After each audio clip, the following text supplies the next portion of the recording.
España en África subsahariana, legislación educativa y aculturación coloniales en la Guinea española, 1857-1959. Un libro del profesor Olegario Negrín Fajardo, catedrático de universidad, profesor del Departamento de Historia de la Educación y Educación Comparada de la UNED. Un libro publicado por la editorial Dickinson en colaboración con la UNED, pues en este último año, en 2013. Muy buenos días, profesor Negrín Fajardo. Buenos días. Bueno, la verdad es que de este tema no hablamos muy a menudo y yo creo que una mirada a nuestra historia más reciente nos ayuda también a comprender el presente. Por eso me parece muy interesante que hoy en Radio 3 y en el canal UNED presentemos este nuevo libro suyo que, bueno, el tema para usted no es nuevo porque lleva muchos años investigando en el tema de la educación en Guinea Ecuatorial. Es fruto de varias de sus investigaciones y además a lo largo de estos años pues hemos visto otras publicaciones que de alguna manera iban reflejando pues cada uno de esos pasos que iba dando en esta línea de investigación. Me gustaría que comenzásemos por recordar aquellos momentos en que comenzó a investigar sobre Guinea Ecuatorial, porque así también, profesor Negrín Fajardo, pues recordamos aquella etapa suya como director del centro de la UNED en Malabo en los años 80, una época además bastante compleja y en donde pues la UNED estaba apostando mucho también por ayudar al desarrollo de la educación universitaria en Guinea Ecuatorial. Sí, efectivamente, así es. Fue una época muy importante. Realmente, en 1985 me nombra la universidad director del centro de Malabo, a instancias de la rectora Elisa Pérez Vera, con quien había colaborado yo en el rectorado. Y en principio, bueno, pues evidentemente fue una decisión difícil de tomar, ¿no?, dada la magnitud de la tarea. Pero luego ya en la práctica resultó también, por otra parte, pues apasionante, ¿no?, y un reto muy importante para mí desde el punto de vista personal y profesional, ¿no? Y entonces precisamente, además de las tareas propias del centro correspondiente, pues me di cuenta de algo obvio, pero que los españoles no siempre tenemos en cuenta, y es que hasta no hacía demasiado tiempo aquel territorio negro había sido colonia española, nada menos, y habíamos estado los españoles ahí muchísimo tiempo compartiendo con ellos pues la existencia, ¿no? Y entonces pensé que cómo había sido realmente esa relación, que merecía la pena seguramente estudiar un capítulo que estaba ya abandonado, que era el de la educación colonial. Cómo había sido, cuáles eran sus características, cuál había sido nuestro papel en ese tipo de educación. Y por eso empecé realmente a estudiar, aprovechando que estaba en Guinea Ecuatorial, pues viendo los archivos y la bibliografía que existía en ese momento. También me gustaría recordar pues otro momento en el que su vida profesional y académica estuvo muy vinculada con África y concretamente con África subsahariana, y es el momento en que fue director durante unos años también del Colegio Universitario Nuestra Señora de África, aquí en Madrid. Entonces, pues de nuevo continuó estas investigaciones. Por eso, en este momento en el que vamos a hablar precisamente de este libro publicado en 2013, España en África subsahariana, legislación educativa y aculturación coloniales en la Guinea española, me gustaría comenzar por un pequeño contexto, profesor Negrín Fajardo, situando un poco pues Guinea y ese periodo histórico 1857-1959. Sí, como es bien sabido, Guinea Ecuatorial hoy es un pequeño territorio de no más de 28.000 kilómetros cuadrados, que está en África Central, concretamente en el Golfo de Guinea, y fue el pequeño espacio que nos concedieron los europeos en el momento en que España se encontraba en horas bajas realmente, ¿no? Se repartieron todos los territorios, Inglaterra, Francia, Alemania, y a España, que, insisto, no tenía realmente poder efectivo, se le concedió unas pequeñas franjas continental y unas cuantas islas, ¿no? Ese es el territorio de Guinea Ecuatorial. Realmente hay que pensar que en una buena parte de tiempo España se muestra desinteresada, no le importa para nada aquel territorio, son realmente los ingleses los que lo están usando como lugar de penetración en África para sus asuntos comerciales, ¿no? Y es mucho más tarde, por eso es la fecha de inicio del estudio, es mucho más tarde, ya en 1857, cuando se inicia el verdadero comienzo del proceso de aculturación con la llegada de los misioneros claretianos. Por eso es el comienzo del límite del primero del libro, ¿no? Y acaba en el 59 precisamente porque es el momento en que ya no se puede hablar de colonia, porque los territorios pasan a ser provincias españolas de pleno derecho y por consiguiente el estudio acaba en ese momento. La verdad es que leyendo el libro pues vemos esas dos grandes partes. En la primera pues es un análisis de esa legislación, de esa situación. Como nos dice, pues se trata de una investigación de marcado carácter histórico. Siempre hay referencias también a la parte práctica, no solamente a ese análisis de la legislación. Y es interesante también, profesor Negrín Fajardo, porque nos hace también una referencia a esos primeros años, incluso nos habla de distintas etapas desde que a través de ese tratado con Portugal en 1778, pues España se anexiona a esos territorios. Me gustaría también que nos hiciese una referencia, porque después insiste mucho también en el tema de la aculturación. Sé que en otros artículos pues ha hablado también de cómo estaba la situación, digamos, en el plano educativo cuando llegaron los españoles, cuando anexionaron estos territorios. Me gustaría una pequeña referencia a esos primeros años y a cómo estaba la situación, profesor Negrín Fajardo. Yo creo que tiene que estar muy claro que los procesos de aculturación colonial son, en principio, una maldad. Es decir, estamos hablando de unas personas que están en su territorio, en su medio ambiente, con sus costumbres, con sus características, y de pronto llega un pueblo supuestamente superior, al menos en lo económico, y de forma rápida impone su cultura. Por eso hablamos de aculturación colonial, o al menos lo intenta. Pues en el caso de guineano, como en tantos casos, hubo una resistencia importante a aceptar unas nuevas formas de vida. Sí, no soy partidario de un planteamiento idílico, de un indígena feliz en su paraíso, no, tampoco.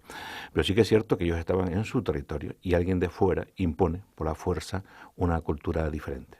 O sea, ahí se produjeron muchísimas fricciones, ¿no? Unos pueblos, porque en Guinea hay pueblos diferentes y culturas distintas, se adaptaron antes que otros, pero los españoles, como también hacen el resto de metrópolis europeas, imponen su sistema y hace que los indígenas, los nativos, durante muchísimo tiempo, sean considerados claramente menores de edad. O sea, realmente están tutelados, ¿no? De hecho, existe un patronato de indígenas que es quien los tutela.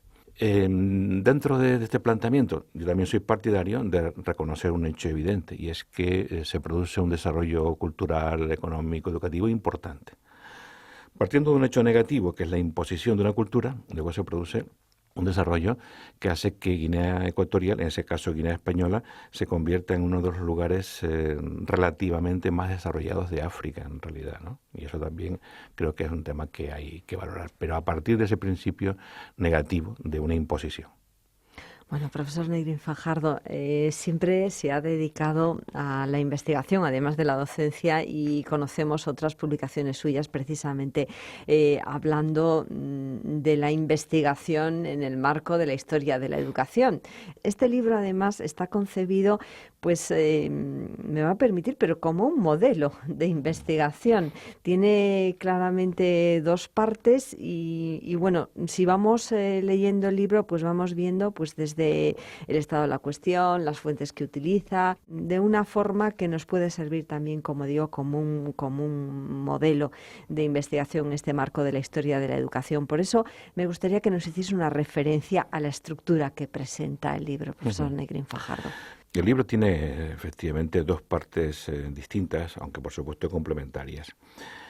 La idea original era presentar reunidas todas las normas, es decir, decretos, leyes y demás sobre educación que fundamentan y justifican la aculturación colonial. Es decir, es la respuesta a la pregunta cuál fue la política educativa española en la colonia de Guinea. Y lo que he hecho ha sido recoger todas y cada una de las normas que tienen que ver con la educación. No creo que quede ninguna fuera, ¿no? Algunas están extractadas porque tenían a lo mejor un menor sentido, pero aquí se puede decir que están recogidas en anexo documental todas las normas que están a la base de la política educativa española en la colonia de Guinea. Pero en una primera parte, efectivamente, hay una densa síntesis de 140 páginas en la que se desarrollan las características específicas de cada una de las etapas de esa aculturación colonial. No fue solo una etapa, pasó por diversas fases, también en función del propio gobierno metropolitano. No son iguales los comienzos, en los que se aprecia un enfrentamiento clarísimo entre el poder económico de los empresarios y los gobernadores generales españoles, con lo que luego ocurre en la Segunda República, que hay un intento de cambiar las circunstancias de la colonización, y luego el peso fuerte que significa el franquismo aplicado, es decir, la política colonial franquista, ¿no? Y ahí se acaba, porque realmente cuando el estudio se acaba, aún España es predemocrática, es decir, todavía estamos con la dictadura franquista, que por cierto, es importante para que se entienda el libro, que los guineanos no conocen la España democrática. Conocieron solamente la España predemocrática, la España no democrática, la España de una dictadura. Y eso da pistas de cómo ellos funcionan con cierta frecuencia, pensando que ser europeo o asemejarse a lo europeo es funcionar con parámetros autoritarios. Es que luego lo veremos reflejado en el libro, pues evidentemente fueron muchos años de educación franquista y luego le pediré algunos apuntes sobre esas características, pero también me gustaría mencionar, profesor Negrín Fajardo, que además de todo ese análisis de la legislación y bueno, a través de ese análisis pues vemos también pues cómo era esa política educativa. También se refiere. En concreto voy a mencionar dos obras literarias. Nos ofrece además algunos párrafos y muchas referencias para darnos también una idea de cuál era la realidad, aunque como nos dice, pues el libro es una investigación de marcado carácter histórico y donde se analiza la legislación y las ideas de los legisladores. En concreto me refiero al libro Las tinieblas de tu memoria, de Donato Endongo, y a Memorias de una maestra, de Josefina Aldecoa. Dos perspectivas, dos puntos de vista que me gustaría que nos comentase, profesor Negrín Fajardo, porque ayuda mucho también a comprender el sentido de esta educación colonial. Sí. Yo tenía mucho interés en no hablar solamente de normas, ni solamente de política educativa, sino dar alguna pincelada de cómo era la educación en Guinea colonial. Y por eso elegí dos en concreto de las obras, de las novelas en este caso concreto, que están centradas, la de Aldecoa en parte y la de Donato Endongo totalmente, en la realidad educativa de Guinea Ecuatorial. Porque era importante, yo creo, que el lector no solamente se quedase en las normas y en la política, sino que pudiese percibir cómo fue en la práctica esa educación, o sea, cómo realmente los españoles implantaron la aculturación, implantaron su cultura y su educación en Guinea. Y en ambos casos, en el caso de Aldecoa, creo que es un capítulo, dos capítulos, de una maestra que aparece por razones distintas en Guinea Española, y entonces un poco describe la situación con los colonos, con los niños, en fin, las dificultades de todo tipo que existían, y sobre todo Donato Endongo, que es un magnífico escritor guineano español, que tiene una trilogía, de la que ese libro es su primera obra, en la que describe magistralmente, realmente, cómo era en la práctica la aculturación. En el caso concreto hablando incluso de cómo los niños pues negros tenían que seguir unos sistemas y unos modelos europeos blancos, y en este caso incluso nacionalcatólicos franquistas, ¿no? Cantando el cara al sol, en fin, con todas las cosas que conocemos que ocurrían en España, en la escuela española, ¿no? Y en ese sentido creo que son dos paradigmas de realidad educativa interesantes. Bueno, como decía, el libro refleja las ideas de los legisladores, la existencia de un sistema educativo y una política educativa. Vamos viendo las peculiaridades y características del sistema educativo colonial de España en Guinea Ecuatorial. pero me gustaría, profesor Negrín Fajardo, aunque sea a grandes rasgos, que nos destacase pues cuáles eran esas principales características de esa educación colonial en el periodo que analiza en el libro, porque además es un periodo de la historia de España muy convulso, con guerras, con fricciones, con esa inflexión que se produce en la Segunda República. En realidad hay que tener en cuenta que para que se entiendan los aspectos educativos puestos en práctica, hay que recordar que la colonización española fue claramente católica, misional. Fueron los misioneros durante muchísimo tiempo los que llevaron la voz cantante. Y también fue claramente económica. Es decir, no hay que engañarse, realmente a España le interesaban los territorios, entre otras cosas, por eso. Luego pueden haber razones humanitarias en un grado u otro y obligaciones como país de colaborar con otro, pero por delante iba siempre lo económico y por delante iba siempre los intereses misionales de alguna forma de cristianizar a la población. Esos son dos elementos fundamentales para entender esta situación, ¿no? Y en ese sentido hay que tener en cuenta que estamos hablando del periodo de la dictadura de Primo de Rivera, la República y el franquismo, básicamente, ¿no? Entonces se ve perfectamente la política española en cada una de estas etapas. Y también la educación. La educación, evidentemente, es una educación, como no podía ser de otra manera, absolutamente tradicional. Es una educación, además, por supuesto, de clases. Es decir, en la primaria se consiguió una extensión bastante importante. Importaba muchísimo que la gente aprendiera a leer y a escribir. Para la política, luego laboral concreta, ¿no? de formación de una clase media y una clase media-baja al servicio del desarrollo de las estructuras coloniales, pero sin embargo la secundaria tuvo un recorrido ciertamente escaso. En principio la secundaria era para blancos y luego poco a poco empiezan a aparecer algunos chicos negros, algunas chicas, pocos, y la parte universitaria pues fue realmente escasa, ¿no? Se enviaban a los más selectos a formarse en España, pero en realidad esta es la estructura. Una enseñanza primaria más amplia, una secundaria mínima y una superior casi inexistente, salvo la minoría que venía a estudiar a España. E insisto, siempre esto dentro de unos parámetros muy tradicionales realmente, y de una culturación colonial fuerte. Es decir, no se pretendía formar un guineano español guineano, sino un guineano español únicamente, una cultura española. Los niños eran todos negros. La mía era la escuela nacional y gratuita, y solo los negros la frecuentaban. Todos dijeron que estaba loca cuando la elegí. Yo tenía 24 años y afán de aventuras. Si fuera hombre, pensaba.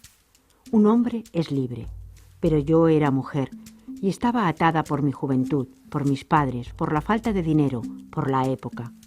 Era el año 1928. En la oposición había sacado un excelente número, la tercera entre 50. Miré los mapas y el punto más lejano de la Tierra al que podía llevarme mi carrera estaba allí, en la línea del Ecuador. Una franja pequeñísima de África, unas islas, un nombre que cruzaba sobre el mar y se adentraba en el continente, Guinea Ecuatorial. Mis esfuerzos por enseñarles ciencias o geografía o historia chocaban con una incomprensión que iba más allá del idioma. Eran despiertos, pero no podían comprender la prehistoria. ¿Acaso no vivían en ella? ¿Hasta qué punto les añadiría felicidad el descubrimiento de los avances técnicos que invadían el mundo civilizado? Rachas de pesimismo me embargaban.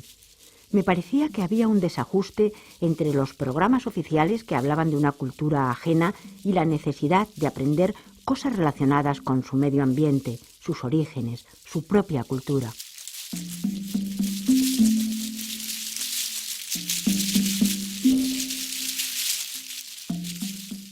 El tiempo que pasé en Guinea fue un tiempo de soledad. Era un mundo de hombres, la mayoría también solitarios. Un mundo duro de lucha y sacrificio para conseguir el único fin que parecía claro, el dinero. Plantadores, comerciantes, funcionarios, negociantes, todos llegaban a la colonia dispuestos a regresar con dinero. Esta meta no implicaba necesariamente que los blancos coloniales fueran unos malvados, pero sí suponía en ellos un comportamiento áspero, poco dado a valorar matices y a aceptar sensiblerías. Josefina Aldecoa, historia de una maestra.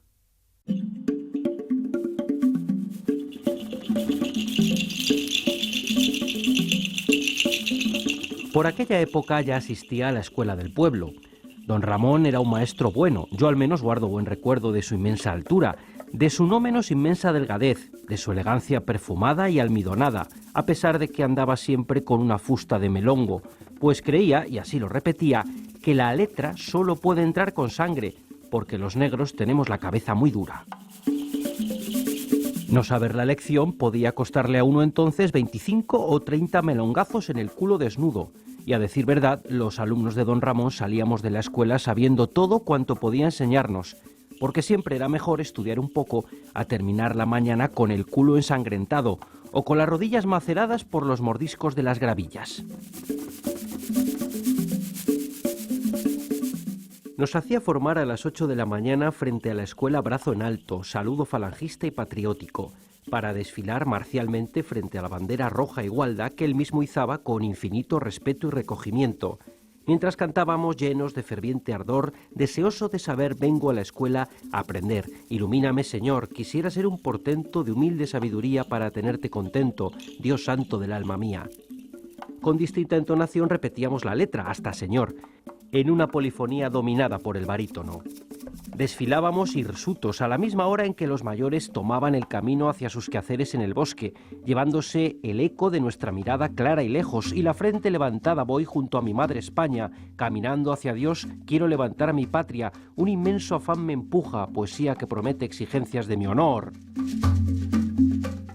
Y esta última O se alargaba infinitamente hasta enlazar rítmica y majestáticamente con la estrofa culminante que nos sacudía definitivamente la somnolencia matinal, selvas tropicales, banderas al viento y el alma tranquila que nos hará vencer. Y terminábamos prometiendo no sé qué al cielo y hasta las estrellas que encendían nuestra fe por las rutas imperiales que conducían hacia Dios a través de las selvas tropicales, porque allí no teníamos montañas nevadas. Donato Endongo, Las tinieblas de tu memoria negra.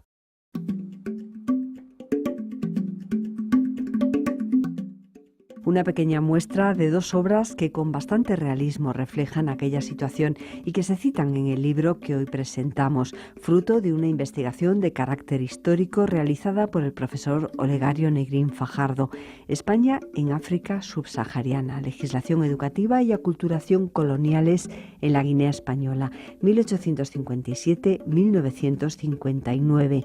Un libro que muestra la génesis y evolución del sistema educativo colonial en los territorios hispanoafricanos que hoy conforman Guinea Ecuatorial. Bueno, pues en el libro veremos todos los detalles y nos podemos hacer una idea de cuál era este sistema educativo que se trataba de implantar en esa realidad guineana, que era muy diferente de la realidad española. También nos apunta en el libro, y sobre todo en investigaciones, yo creo que complementarias, voy a decir, y que se refieren en el libro. Incluso, pues, estaba ahora mismo recordando un artículo suyo muy reciente en la revista Historia de la Educación, la revista interuniversitaria publicada por la Universidad de Salamanca. ¿Qué queda en Guinea Ecuatorial de la educación española, de la educación colonial a la realidad actual? Y nos da una serie de claves, profesor Negrín Fajardo, que yo creo que completan un poco este libro, que de alguna manera, pues, aunque apunta un poco más allá, pues se centra en ese periodo que concluye en 1959 y después empieza un periodo muy interesante que sé que también ha investigado, que es ese tema de la provincialización del 59 al 64 y del 64 al 68 la autonomía, en donde, como antes nos apuntaba, pues los guineanos son de derecho españoles, aunque en la realidad es muy diferente. Y después, en el 68, 1968, pues consiguen la independencia de España Y bueno, a partir de entonces pues tenemos documentación incluso pues en la propia red y en otros artículos de ver cómo está hoy por hoy la situación de la educación en Guinea Ecuatorial, que de alguna manera pues por lo que nos apunta también en ese artículo, pues no deja de copiar, al menos en cuanto a legislación, la legislación española. Me gustaría que nos hiciese una referencia, profesor Negrín Fajardo, a qué queda en Guinea Ecuatorial de la educación española. Sí, es un tema, yo creo que es ciertamente complejo, pero a ver cómo se puede definir en pocas palabras. Cuando España abandona Guinea española porque se ha convertido en Guinea Ecuatorial, como es lógico por otra parte, el nuevo gobierno se plantea qué hacer con todo, ¿no? Tanto con la economía, con la educación y demás. Pero tiene la desgracia de caer en manos de un personaje siniestro como fue Macías Nguema, que llevó al país a la máxima destrucción en todos los sentidos. Es decir, el país realmente es arrasado, si las estructuras desaparecen prácticamente, tanto las económicas como las políticas, y por supuesto la educación queda bajo mínimos. El golpe de Estado bien de su familiar, ¿no? Que dio una esperanza, se llamó Golpe de la Libertad, y realmente ha resultado otra dictadura muy similar. En la práctica la esperanza era que consiguieran un sistema educativo alternativo. Pero ¿qué ocurre? Que en realidad no se puede tampoco improvisar en este terreno, no se puede, porque lo ideal sería que hubiesen conseguido un sistema educativo que tuviera que ver con la Guinea Ecuatorial, es decir, un sistema educativo razonable, adaptado a sus circunstancias y que tirara del país hacia adelante. Pero claro, dadas sus dependencias del exterior y en concreto de España, lo único que se les ocurre es copiar literalmente nuestras leyes. Por ejemplo, si alguien ahora localiza, que no es fácil porque la documentación no es demasiado localizable, y analiza la ley de educación actual, se puede quedar sorprendido, viendo que es un sistema educativo absolutamente perfecto, completo, con todas las posibilidades, con una enseñanza incluso preescolar, primaria, fantástica. Pero claro, eso no es la realidad, eso es solamente la teoría, eso está en el papel. Y esa es la razón por la que yo digo que queda demasiado de España, demasiado entre comillas, queda de España por la formalidad, las leyes, la manera de hacer las cosas, cuando yo creo que ellos tenían que encontrar su propio camino, que es un camino africano, no un camino europeo. Y esas leyes están además vacías de contenido. Como decía usted antes, el tema de Guinea Ecuatorial es un país que gracias no sé si gracias o por desgracia, al petróleo y a las compañías extranjeras tiene una renta per cápita muy elevada. Pero eso no llega realmente al pueblo. En este momento un 5%, incluso menos de la población, de la élite, controla el 80% de la riqueza, que no es distribuida casi en absoluto, con lo cual siguen los problemas endémicos de las enfermedades, de la falta de servicios, en fin, en la población. Lo que significa en la práctica es que estamos hablando de un país artificial, que incluso tiene una universidad sin medios, sin estructura, y sin embargo, bueno, pues ellos, de alguna forma, la colocan como si realmente fuera un sistema europeo con una universidad, investigación, docencia y demás, y así todas las líneas del sistema educativo, pero no es cierto. Si uno analiza los datos se da cuenta de que es una realidad artificial. Por eso queda mucho de España en ese sentido, pero solamente en la forma, no en los contenidos. Y luego, a mí me sorprendía siempre que cuando iba por el interior de Guinea y me encontraba con personas mayores y demás, siempre me hablaban con gran admiración, en un castellano tipo canario o sevillano quizás, me hablaban con admiración de España, y siempre coincidía en la pregunta, ¿cuándo vuelven los españoles? Es decir, de España queda mucho. Yo creo que es una pregunta seguramente afectiva, pero que no tiene nada que ver con la realidad. España no volverá porque no tiene que volver, son ellos los que tienen que sacar adelante el país, pero es una muestra de que de España en ese sentido en el corazón queda mucho y queda nada menos que la lengua, ¿no? Pero el camino que tienen que seguir es su propio camino, no el nuestro. Bien, pues le agradezco, profesor Negrín Fajardo, pues que nos haya dado la oportunidad pues de presentar este libro, España en África subsahariana, legislación educativa y aculturación coloniales en la Guinea española. Se centra en ese periodo 1857-1959, un periodo también muy importante para la historia de España. Y bueno, también pues hemos tenido la oportunidad de comentar con usted pues pues qué queda de ese sistema educativo colonial de España en Guinea, que queda en este momento, mencionando ese reciente artículo publicado en la revista Historia de la Educación, publicada por la Universidad de Salamanca. Recordamos también pues que hay otros investigadores aquí dentro de la propia UNED, como el profesor Agustín Belloso, del mismo departamento que el profesor Negrín Fajardo, que siguen pendientes y que siguen investigando en estos temas, porque es un país muy cercano y muy vinculado a nuestra historia y a nuestro presente, y por supuesto también a la Universidad Nacional de Educación a Distancia. Y profesor Negrín Fajardo, sí que en este momento sus líneas de investigación prioritarias pues discurren por otros campos, pero que no descuida estos temas, como es una buena muestra la publicación en 2013 de este nuevo libro. Muchas gracias y hasta otro encuentro. Nada, encantado. Olegario Negrín Fajardo es catedrático de universidad, profesor del Departamento de Historia de la Educación y Educación Comparada de la Facultad de Educación de la UNED. Sin distancias, un programa de la UNED en Radio 3 y cuando quieras en canal.uned.es y en rtve.es/UNED.